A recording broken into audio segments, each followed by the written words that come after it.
अभिनेत्री अदिती द्रविड। राज्यातील नोंदणीकृत बांधकाम कामगारांना मिळणार त्यांच्या हक्काचा निवास। बांधकाम कामगारांच्या स्वतःच्या घराचं स्वप्न होणार पूर्ण।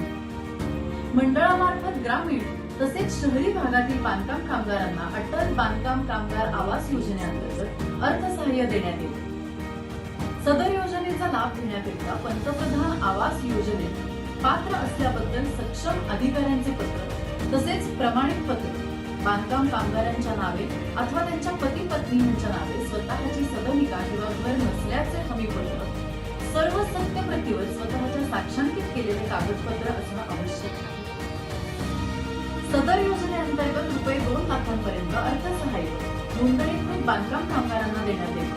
चला तर मग त्वरा करा, सदर योजनेचा लाभ घ्या आणि तो घेण्याकरिता www.mahbocw.in या संकेतस्थळावरती नोंदणी निश्चित करा। सदर योजनेचा लाभ घ्या। सन्मान बांधकाम कामगारांचा, आनंद त्यांच्या कुटुंबियांचा।